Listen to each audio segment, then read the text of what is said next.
I was literally the person that did not like vegetarian. That if it didn't have meat in a meal, then it wasn't even a meal. And now I'm here on a vegan channel talking to you guys, spreading veganism. It's crazy. If I can do it, anyone can do it.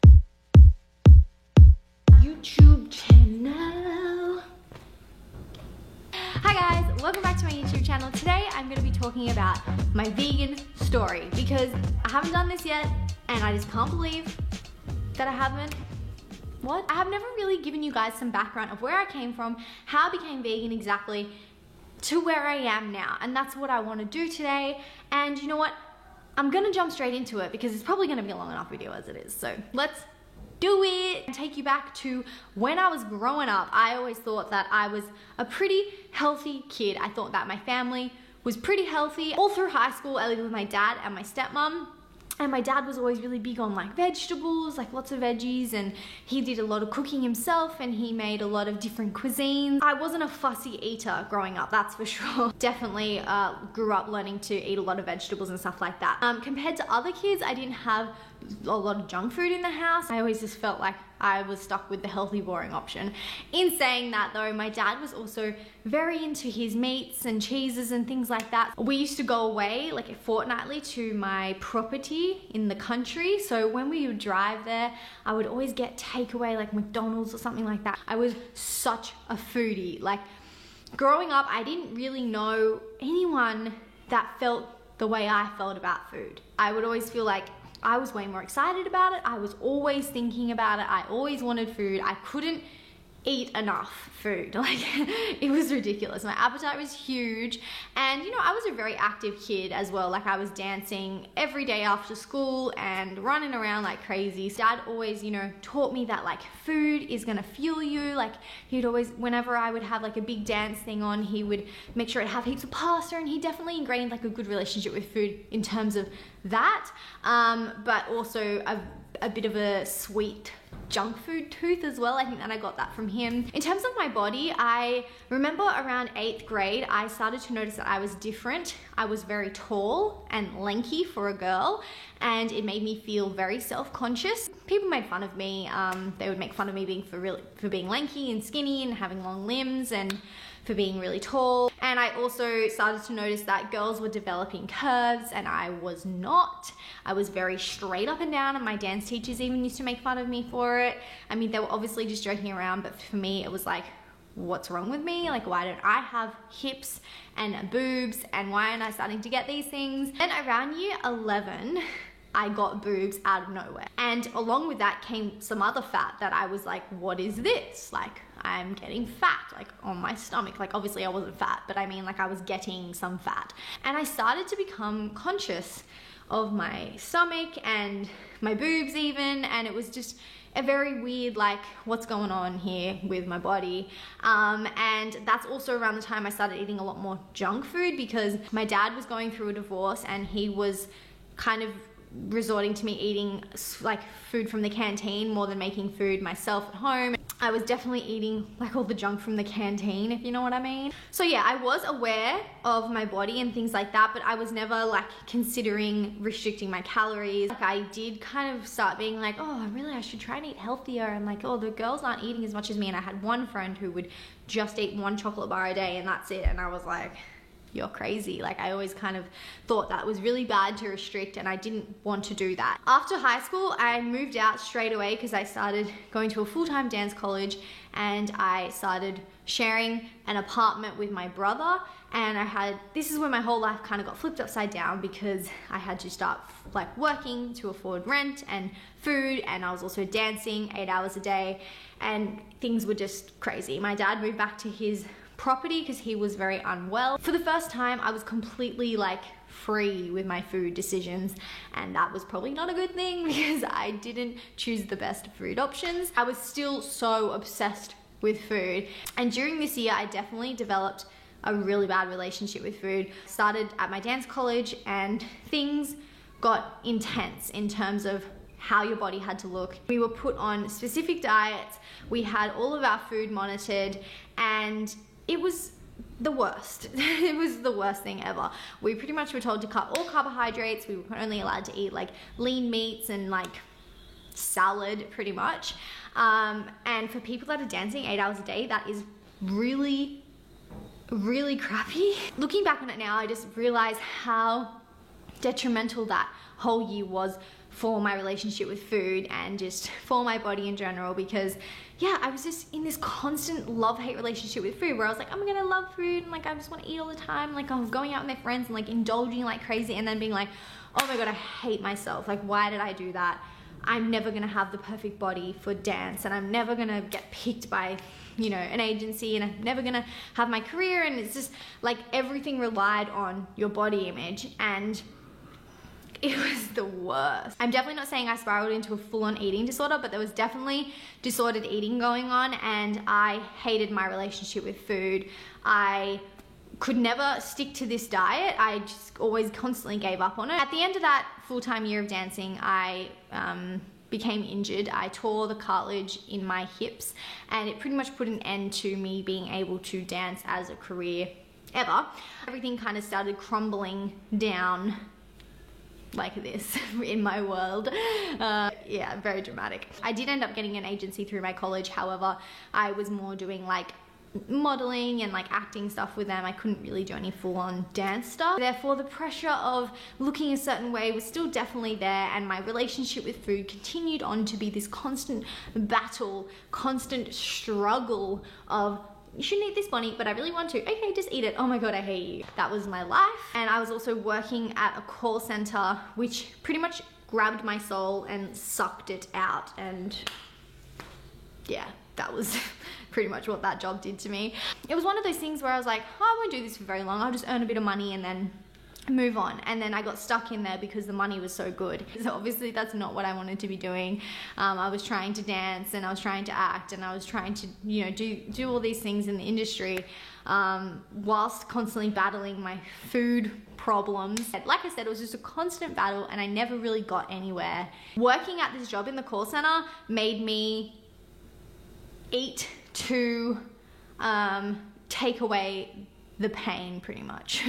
Like I would just be sitting at my desk like eating chocolate because I didn't want to be there that badly. And after about 1.5 years at the call center, I eventually ended up getting a job on a movie that was here in Sydney. That was when I became really comfortable. I loved what I was doing on the set, but I also had constant food and constant catering around us 24/7. Obviously, I wasn't eating a diet that was making me feel amazing, and I just always was left wanting more. So when I was sitting around set all day, I would just kind of stuff my face, and I definitely puffed out a bit, especially in the face. And I thought to myself, I remember thinking, is this what like it's gonna be like forever? Like, am I always gonna feel this way? Am I always gonna feel like I can't figure it out? Like low carb meat, like this, that, and the other. And it was just, I would never last more than a few days.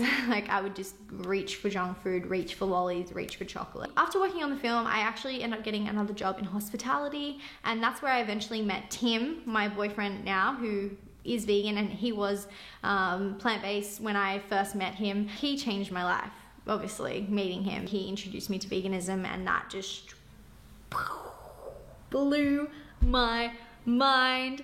Totally blew my mind. He would always come in with like the weirdest foods, like 2 massive celeries, or like a watermelon, or like a tray of persimmons, or like just like weird fruits and vegetables, and like he'd always be munching on lettuce, and I was just like, what is this guy? Like, he was so weird. He intrigued me. I was like, what are you doing? You know what I mean? And eventually I asked him, I'm like, what are you? Like, what are you eating? He's like, oh yeah, you know, that's what I eat. I'm like, so you just eat like celery and fruit? He's like, no, he's like, I eat like rice, beans, and like explain things on a vegan diet. However, he was quite high raw then.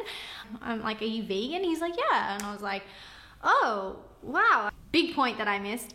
I was not into vegetarianism or veganism. I was very much so a meat girl. I thought that a meal wasn't a proper meal without meat. I thought that you was crazy to give up meat. I thought yeah, I was really, really ignorant about it. And look at me now. No, but I really was so close-minded when it came to meat and vegetarians and, you know, things like that. I definitely had an opinion on it, and I thought that it was wrong, and I thought that it's the circle of life, and I kind of was just like, veganism, why are you doing that? You know what I mean? And he slowly, over time, talked to me about it, and I would ask questions each time we'd see each other at work, and I'd be like, okay, like, he's really healthy, he's really cute. So I was more inclined to listen to him, obviously. And he was like, he knew that I stopped dancing, because we talked about dancing and stuff before. He's like, why'd you stop? And I was like, oh, I have an injury in my hips, inflammation. He's like, oh, have you tried changing your diet? And I was like, no, why would I do that? And he was like, oh, you know, inflammation can really be reduced by like the diet that you're eating, and like animal products are like this, that, and the other. And I was like, oh, okay, I didn't know that. And he was like, yeah. And then we started hanging out, and he started cooking for me and bringing food to work for me and leaving watermelons in the fridge for me. And like, we eventually just started talking about it more and more and more. And he also kind of would always throw in like, you know, you don't have to restrict yourself on a vegan diet. Like, you know, it's all about eating large quantities and, you know, feeling full and satisfied after meals. And I was like, this sounds like a dream. Like, that's all I've ever wanted in life, is to be able to eat until I'm full and not feel guilty. And that's like, it was so much about that for me at the beginning, because like I said, I just had this really horrible relationship with food, and I thought there was no way out. I thought I was completely trapped. The closer me and Tim got, eventually we obviously started dating, and he totally helped me through the whole transformation, and we started learning together as well. Like, he didn't know a lot about the ethical and environmental side of things, and we started watching documentaries together, and it just snowballed from there. And eventually I became super passionate about it, because as soon as I started eating that way, I was like, oh my God, like calories, like food, like it was just the best thing that had ever happened to me. Most of you guys know that when I first came into veganism, I started like a very high fruit-based diet. Me and Tim kind of both discovered like the Raw till 4, kind of like started watching people on YouTube lifestyle together, and then we started trying to do that kind of thing together. And yeah, that's what we did for quite a while, like over a year and a half. And I did feel so good at the beginning, and because I was coming from such a horrible relationship with food, that this abundance just made me euphoric almost. Like, I just felt so good. But at the same time, I also became part of this movement and almost felt like, I've said this before to you guys, like in a way, like brainwashed by fruit is the best, high carb, low fat, no fat, like, and all this stuff kind of started to happen where slowly over time, and I don't really even know how it happened, but I just became ingrained to like eating a certain way, which was this high carb, low fat, fruit based way of eating. And although at the time I thought, yes, this is amazing, this is great, I feel really good, it took time for me to actually realize, okay, there's actually holes in this, and you know, I could do things better, and I think I could feel a little better in this way and that way. And yeah, it was definitely a huge learning journey for me. We even moved up to Cairns for a bit, which is like the tropical part of Australia, the northern tropical part of Australia, where fruit is very abundant there. And we wanted to learn all about, you know, growing fruit, and like we got full like hippie at one stage. Like, we were in the fruit farms, like it was crazy. So really good learning experience, and I'm glad I did. And we also did a lot of traveling to Thailand and America and things like that. Over this course of time, we met a lot of different people, a lot of different people's experiences, and they shared that with us. And we eventually came to this point where we started eating a lot more, I don't really know how else to say it, but a balanced diet in terms of the fats and the proteins and the carbs. Because beforehand it was very much so a high carb, low fat diet. And I've talked about this with you guys in many other videos. And I just want to quickly talk about like weight loss and weight gain and stuff, because you guys asked me heaps about that through my vegan journey as well. When I first went vegan, I wasn't at a great state with my fitness and my body and stuff like that. And I did have some extra weight on me, and I did lose some weight when I first kind of went vegan. And I wasn't eating like super raw or anything yet, because I was just introducing myself to veganism. But then I went like, I was doing Raw till 4 for about a year, and my weight was kind of fluctuating during that. kind of went up and kind of went down, and then it kind of evened out a little bit. And more recently, about like 8 months ago, when I first started to really add in a lot more vegetables, a lot more legumes, and a lot more fats as well, I saw like muscle definition come back. I guess what I'm trying to say is my body has never felt or looked better than it does right now with what I'm eating, more of like a whole foods based diet that, you know, is more about the proteins and the fats as well as the carbs, rather than just high carb, low fat, fruit. Duh. You know what I mean? Yeah, I never was super focused on my weight, so it's not like I took pictures, heaps of photos throughout this, which I want to do more so now so that I can share more with you guys about that. I also think it shouldn't be such a main focus, because for me it was always about wanting to feel my best and just have that healthy relationship with food. And some people might be like, oh, that's easy for you, like you've always been really thin. But no, I did struggle with my weight as well, in terms of people all my life telling me I wasn't thin enough and I wasn't good enough and I wasn't this enough and that enough. So I definitely had that struggle, but it was more the guilt and the want and the need for food that was more of an issue for me, if that makes sense. A lot of girls suffer on my level of just this disordered eating and having a really bad relationship with food. It's way too common, like way too common. Like I would struggle to find a girl that hasn't had these feelings about food, and that is scary and that is not okay. And it just shows how wrong the diet is that we're eating in society, because it's not satisfying us, it's not giving us what we need. We're always constantly reaching for more, and that's what a vegan diet has done for me. It's allowed me to feel satiated, to feel good, to feel like I can eat as much as I want without this guilt, without any kind of desperation for food, if that makes sense. I don't know, I still am the biggest kind of foodie that I know. Like I get really excited about junk food and stuff like that, but it's just completely different. Most of my food is coming from really, you know, wholesome foods, and that make me feel good and that make me thrive. And therefore when I do have the junk food, it's like, cool, you know, great, or, you know, whatever. And it's never a matter of, oh, I'm eating too much, or this portion is wrong, or this portion's too big. And that's just not a thing in my mind anymore. And I'm so thankful. And if you are having those struggles, trust me, you can get through them, you can get over them. And a vegan diet for me was the complete answer. If I can change, honestly, anyone can change. If you had told me 5 years ago that I would be this person talking about veganism on the internet to thousands of people, I would have been like, no. You know, anyone can do it. You just need the right people to be there at the right time to tell you the right things, and that change will occur, I believe, for everyone. So yeah, I hope this has answered some of your questions, guys, and you got to know me a little bit better. And leave some questions down below if you would like me to answer them, if I didn't cover them in this, and I will get back to you. So if you like these kind of videos, please give it a thumbs up, and I will see you next time. Bye!